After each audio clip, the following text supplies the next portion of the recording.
Kay Mommy and Daddy. Ayan, syempre. Ayan. So, ito ba talaga yung ano mo, dream come true mo na ba talaga na makapag-birthday sa Jollibee? Ayan, nakluto talaga kasi, ayan.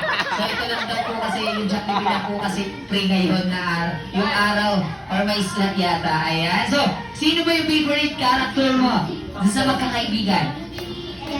Si Jollibee, ayan. Siyempre, mamaya makakasama natin. And of course, may inihanda din si Mom and Sir for the 7th roses. And of course, for the 7th meals. Ayan. So, be ready po sa mga nakalist na name doon sa aking mamayang mga tatawagin na names. And, pero para lahat yung sabi ko nga kanina, may mga question lang po ako about po sa ating birthday celebrant na si Colleen. And there, syempre, ang sasagot po ng aking question ay si Mom and Sir. Ayan. So, first question po muna po, Daddy, sa inyo po. Ano po sa tingin niyo ang nakuhang karakteristik ni Colleen kay Mommy? Yung maganda. Kaganda!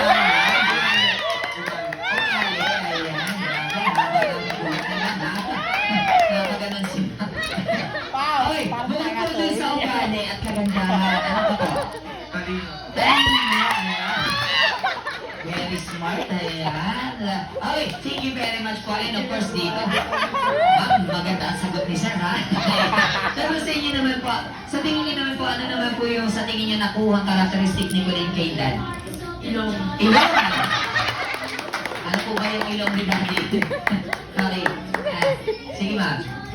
Ilong. Okay, bukod po sa ilong. Ugali, ano? Ugali. Ano po bang may ugali ni Daddy? Makalat po. So, Ate Colleen, 7 years old ka na ha. Huwag na magkakalat ha. Ayan, thank you very much. And for the last question na lang po, ano naman po yung best bonding moment you together with Colleen po? Tinuturuan magbasa. Tinuturuan magbasa.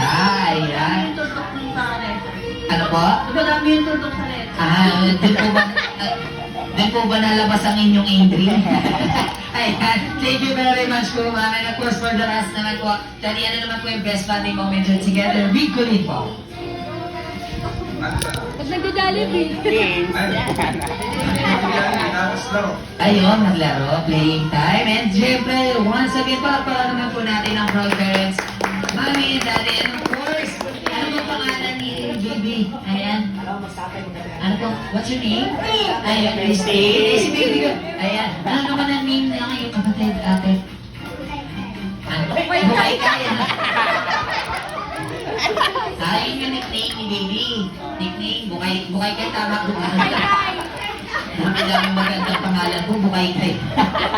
Thank you very much po. Maraming salamat. And syempre, bago po tayo talaga, okay lang ba muna magpasaya muna and together with kids na bisita po nila. Ayan. So syempre, makikipaglaro muna si Kuya Dave at syempre si Ate Grace and Ate Roslyn sa mga kids natin. And of course, sino ba dito ang gusto ng game prize?